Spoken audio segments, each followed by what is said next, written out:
시청자 여러분께 문화 인사드립니다. 현월TV 윤목사입니다. 여러분의 천국 가는 길에 동행하고 있습니다. 계속해서 금요일에는 철로 역정 여행을 떠나고 있습니다. 여러분의 신앙의 여정에 조금이라도 정말로 티끌만큼이라도 이 철로 역정 이야기가 도움이 되길 바랍니다. 이번 시간 여행 이야기 52번째 시간입니다. 어떻게 순례자의 여정이 여러분에게 도움이 되고 있는지 모르겠습니다. 아무쪼록 이 시간도 변함없이 여러분과 손 맞잡고 순례자의 여정을 함께 걷도록 하겠습니다. 자, 책 195페이지에서 202페이지까지 주제는 의심의 성과 절망 거인에 대한 내용이 되겠습니다. 자, 줄거리를 좀 말씀드리겠습니다. 크리스천과 소망이 왕의 대로를 벗어났죠, 지난 시간에. 그래서 이제 곁길 초원에서 다시금 원래의 길로 돌아오려고 했지만 계단식 문에 도저히 도달할 수가 없었습니다. 마침내 두 사람이 조그만 은신처에 들어가가지고 거기서 이제 불을 피우고 날이 밝기를 기다렸는데 몹시 지쳐 있었기 때문에 이제 잠이 들고 말았습니다. 문제는 그들이 잠을 잔 곳이 거기서 멀지 않은 곳에 의심의 성의 영주인 절망 거인이 다스리는 곳이었다는 점입니다. 아침 일찍 일어나 자기 땅을 살피던 거인이 자기 땅에서 자고 있는 크리스천과 소망을 붙들었습니다. 무시무시하면서 똑똑한 목소리로 그들에게 일어나라고 명령한 후에 묻죠. 너희는 어디서 누군데 내 땅에 들어와 있느냐? 두 사람은 대답하기를 자신들은 순례자들인데 길을 잃었다고 말합니다. 그러자 거인은 너희는 이 밤에 내 땅에 넘어 들어와서 이곳을 짓밟고 함부로 잠을 잤으니까 나와 함께 가야 되겠다 라고 하면서 두 사람을 이제 끌고 가는데 거인이 그들보다 워낙 힘이 셌기 때문에 할 수 없이 그에게 끌려가고 말았습니다.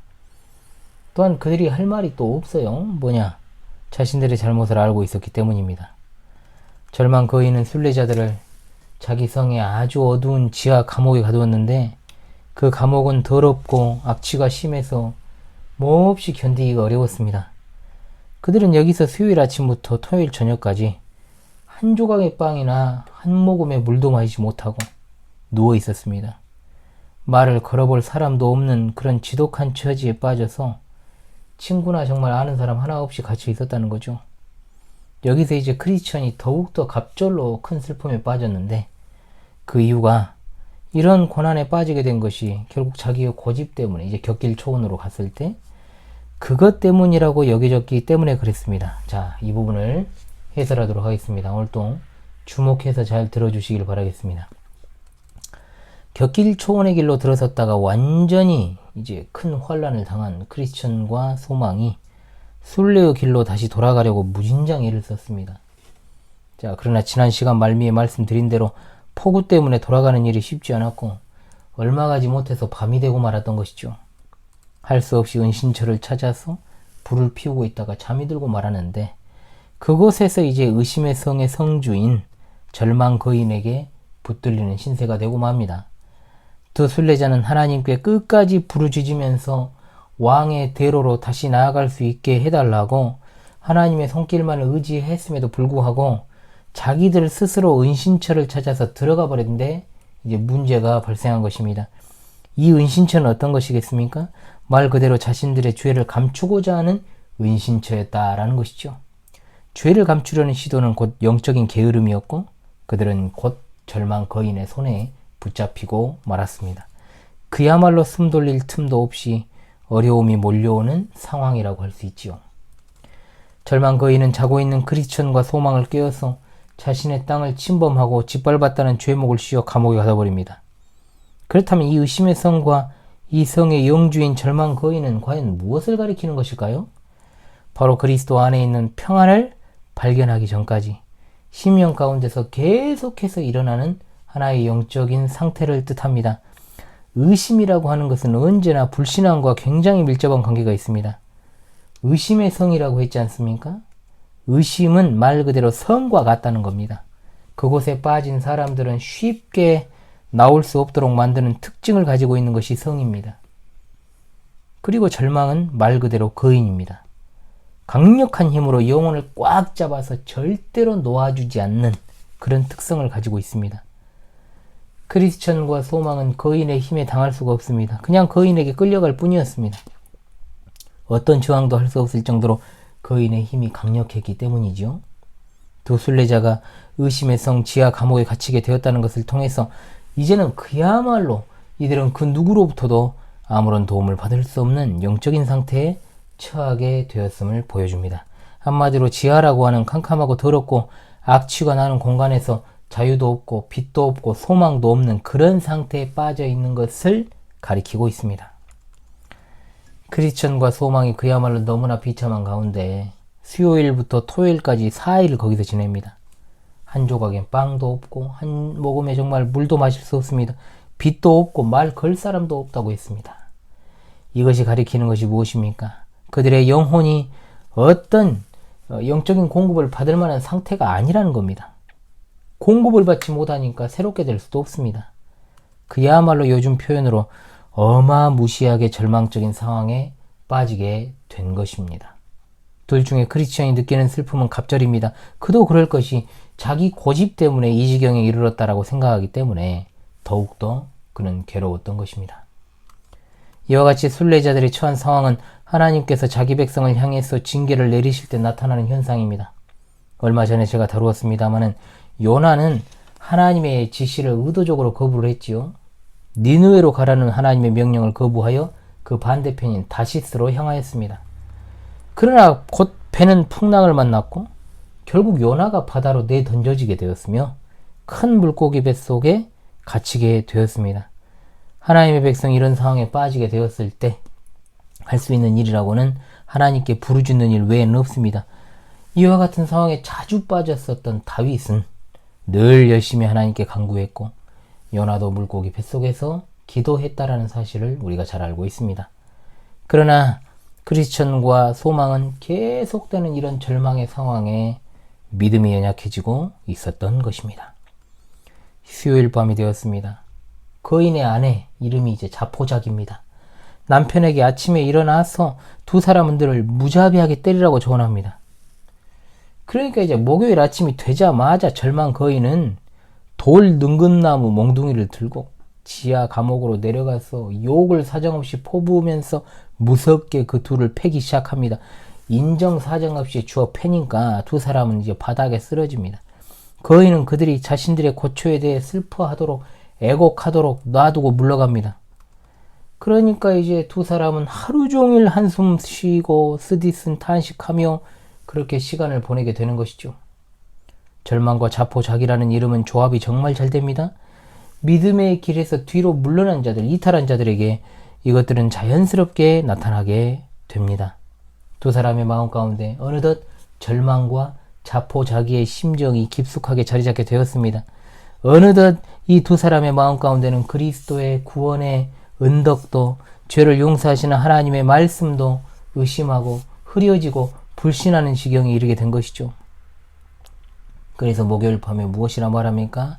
이 절망의 아내 자포자기가 두 사람이 스스로 목숨을 끊도록 설득하라고 또 이제 절망의 거인에게 충고를 하고 있습니다. 절망 거인은 그 이름대로 두 사람이 어떤 소망도 또 기도하려는 마음도 갖지 못하게 하려고 계속해서 두려움을 주고 위협하고 협박합니다. 조금이라도 영적으로 다시 회복될 수 있다라는 어떤 정말로 단 하나의 한 줄기의 가느다란 희망의 빛도 정말 주지 않기 위해서 계속해서 무지막지하게 폭력을 휘두르고 협박하고 위협하면서 그냥 스스로 목숨을 끊을 것을 종용하고 있는 것입니다. 절망의 나락에서 진짜로 자살을 해야 되는가 라는 그렇게 묻고 있는 크리스천에게 소망은 곰곰이 생각하고 말하기를 살인하지 말라는 하나님의 계명을 떠올리고 스스로를 살인하는 것은 자기의 몸과 영혼을 동시에 죽이는 셈이 되는 것이다 라고 말하면서 살인자가 가는 곳은 지옥이고 그에게 영생이 없다라고 말합니다. 그러면서 절망 거인에게 붙잡혔어도 빠져나간 사람이 있다라는 것을 상기시키면서 하나님께서 도움을 주시면 빠져나갈 수 있다고 말합니다. 조금만 더 참고 기다려보자. 크리스천의 극도로 불안했던 마음은 소망의 공고 때문에 조금은 가라앉게 되었고 그들은 그날 하루도 어둠과 슬픔과 괴로움 속에 있었지만 그래도 인내할 수 있었던 것입니다. 금요일 저녁이 되었습니다. 거인은 이 두 사람이 자살을 했는지 여부를 보려고 또 지하 감옥으로 내려왔습니다. 그런데 아직 살아있으니까 또 무섭도록 경로하면서 무시무시한 협박을 합니다. 그러자 그 협박을 들은 크리스천이 기절할 지경에 이르렀고 다시금 절망 거인의 권유를 따를 것인지 여부를 고민하고 있는데 이때 소망이 다시금 크리스천에게 격려를 주는 것을 우리가 보게 됩니다. 여기까지 오는 과정에서 있었던 여러 어려움들이 있지 않았느냐, 영적인 전투들을 승리하지 않았느냐, 사망의 음침한 골짜기에서의 일들과 그리고 허영의 시장에서 정말 크리스천이 사나이답게 행동했던 것들을 상기시키면서 다시금 하나님을 붙들 수 있도록 용기를 북돋워주고 있습니다. 현대에 우리가 보통 상대가 되지 않는 싸움을 가리켜서 뭐라고 부릅니까? 다윗과 골리앗의 싸움이라는 말을 많이 하는데 실은 적절하지 않은 표현입니다. 보통 현실에서는 골리앗이 다 이기죠. 그런데 실제로는 다윗이 골리앗을 이겼기 때문입니다. 다윗은 자신의 힘으로 싸운 것이 아니라 하나님께서 그를 대신하여 싸우셨습니다. 그리고 그는 골리앗을 마주하면서 지금까지 자신과 함께 하신 하나님을 생각해냈습니다. 자신을 사자의 발톱과 곰의 발톱에서 건져내셨기 때문에 이 블레셋 사람 골리앗의 손에서도 건지실 것임을 의심하지 않았던 것입니다. 바울 사도가 그동안 얼마나 많은 어려움과 죽을 고비를 많이 넘겼습니까? 그러한 상황에 처할 때마다 그는 하나님께서 큰 사망에서 건지셨기 때문에 또 건지실 것을 의심하지 않고 이후에도 건지실 것을 바란다라고 말했던 것입니다. 사실 계속해서 의심하고 있고 절망하고 있고 자포자기의 상태에 빠져있는 성도를 위로한다, 격려한다, 그리고 그로 하여금 다시금 일어서게 하고 어떤 믿음을 갖게 하는 것은 너무나도 어려운 일입니다. 그럼에도 소망은 포기하지 않지요. 그 일을 수행합니다. 정말로 소망이라는 이름이 합치되는 모습이 아니겠습니까? 소망의 조언과 격려로 또 그날을 보내게 되었습니다. 다음날 거인은 이제 두 사람을 끌고 성뜰로 나와서 아내 자포자기가 조언한 대로 그동안 처치한 사람들의 뼈와 해골을 보여줍니다. 그리고 한 주일 이내에 그들도 이렇게 갈갈이 찢기게 될 것이라고 또 위협을 하죠. 그리고 나서는 감옥으로 가는 내내 또 이제 둘을 두들겨 팹니다. 두 사람은 토요일을 또 온종일 탄식하며 보내게 됩니다. 그야말로 이제는 더 이상 두려워할 수 없을 정도로 두려움에 정말로 극심하게 된 그 두 사람의 모습은 이제 하나님의 은혜 안에서 탈출할 기회가 제공될 수 있다라는 것을 암시하고 있습니다. 자, 하나님의 크신 섭리가 이제 어떻게 펼쳐지게 되는지를 우리가 볼 차례죠. 토요일 한밤중이 되었을 때 이제 두 사람이 기도하기 시작합니다. 그리고 그 기도는 거의 날이 셀 때까지 계속됩니다. 아침이 되기 직전입니다. 크리스천이 자신의 가슴에 있는 약속이라는 열쇠를 생각해냅니다. 그 약속이라는 열쇠는 의심의 성 안에 있는 모든 자물쇠를 풀 수 있는 만능 키였습니다. 그리고 그 약속의 열쇠를 이용해서 의심의 성을 탈출하게 됩니다. 이 두 사람이 언제 절망한 거인에게 붙잡혔습니까? 수요일 아침이었습니다. 그런데 이 두 사람은 토요일 밤이 될 때까지 기도라는 은혜의 방편을 사용하지 않았던 것입니다. 마침내 하나님의 은혜로 이들이 기도라는 방편을 사용하게 하심으로 영혼의 갱신이 일어나게 되었습니다. 계속되는 눈물의 기도와 간구 가운데 하나님의 약속의 말씀이 생각나게 된 것입니다. 기록된 하나님의 말씀은 은혜로 회복되는 것에 있어 참으로 중요한 방편이 됩니다. 하나님의 말씀 속에 그리스도를 통한 죄의 용서에 대한 확신이 있고 말씀을 통해서 의심과 절망을 극복하고 물리칠 수 있습니다. 열쇠로 자물쇠를 열었다라는 것은 하나님의 말씀을 믿음으로 실행하는 것을 가리킵니다. 믿음을 실행함으로 의심을 물리칠 수 있게 된 것입니다. 두 순례자가 약속이라는 열쇠를 생각해낸 게 이제 주일 새벽이었죠. 제가 늘 드리는 말씀이 주일은 영혼의 장날이라고 말하지 않습니까? 이것은 청교도들이 주일에 대해서 가지고 있던 인식 태도였습니다. 여러분, 장날에는 뭐 합니까? 필요한 물건을 삽니다. 영혼의 장날인 주일에 우리는 우리 영혼에 필요한 것들을 사드려야 됩니다. 하나님의 백성들이 모여서 성삼위일체 하나님께 예배하고 하나님의 말씀의 강서를 들으며 성례전에 참여하고 요리문답을 배우고 여러 가르침들을 통해서 영혼을 굳세게 하고 영적으로 무장하는 날이 바로 영혼의 장날인 주일입니다. 그야말로 주일의 중요성을 의심의 성을 탈출하는 두 순례자의 모습으로부터 우리가 발견하게 되는 것이죠. 성문 열리는 소리가 들려가지고 절망 거인이 잠에서 깨어서 그들을 쫓아왔지만 다시 발작이 일어나가지고 두 사람을 잡지 못합니다. 하나님의 은혜와 사랑으로 두 사람이 무사히 탈출할 수 있었음을 보여주는 대목입니다. 두 사람은 드디어 다시금 왕의 대로로 돌아왔습니다. 이제 그들은 절망의 거인의 영역에서 벗어났기 때문에 안심할 수 있었습니다. 계단식 문을 넘어온 그들은 나중에 지나갈 순례자들이 절망 거인의 손에 빠지지 않도록 만들려고 계단식 문 옆에 기둥 하나 세우고 문장을 새기기로 합니다. 그 문장의 내용은 이런 것이었습니다. 이 계단식 문 너머에 있는 길은 의심의 성으로 가는 길인데 그 성의 주인 절망 거인은 천국의 임금님을 멸시하고 거룩한 순례자들을 죽이려 하는 자이다 라고 말입니다. 이와 같은 행위를 통해서 이 두 사람은 그야말로 온전한 회개를 했다라는 것을 우리가 보게 됩니다. 왕의 대로에 돌아가게 된 것을 그들이 기뻐했고 또한 다른 사람들이 왕의 대로를 벗어나지 않도록 경고했던 것입니다. 자, 크리스천과 소망이 곁길 초원에 잘못 들어섰다가 겪게 된 사실들을 잘 생각하십시다. 의심의 성에 들어가게 됐습니다. 너무나도 그곳에서 뼈아픈 쓰라린 경험을 했습니다.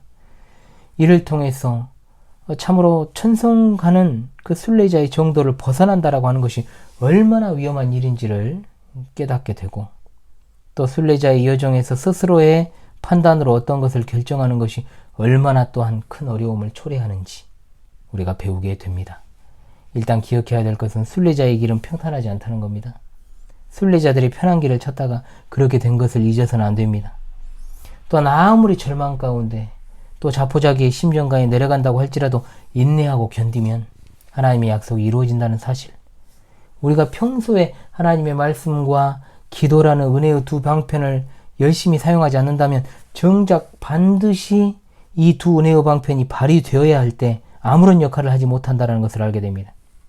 그러므로 평소에 늘 말씀을 가까이 하여 읽고 듣고 상고하고 살아가고 기도로서 늘 깨어있는 그런 삶을 살아가는 것과 말씀과 기도를 멀리하는 사람의 차이가 바로 여기서 생겨난다라고 하는 것이죠. 진짜 기도해야 될 때 기도하지 못합니다. 진짜 말씀으로 인도함을 받아야 될 때 그렇게 하지 못합니다. 그래서 말씀 암송이 중요한 것이고 늘 기도하는 것이 중요합니다. 평안할 때에도 늘 환난의 때를 생각해야 되고 환난의 때에도 절망하지 말고 소망 가운데 인내해야 됩니다. 장차 다가올 여러 어려움들 앞에서도 흔들림 없이 순례자의 여정을 꿋꿋하게 담대하게 굳세게 걸어가시는 순례자인 우리 시청자 여러분들 다 되시기를 바랍니다. 여러분 계속해서 여러분과 천국 가는 순례자의 여정에 동행하도록 하겠습니다. 다음 시간에도 계속해서 천국 가는 길 동행하겠습니다.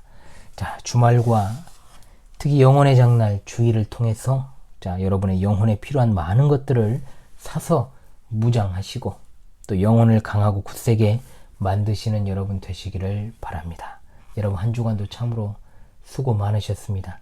지금까지 금요일 철로역정 해설의 현월TV 윤목사였습니다. 감사합니다.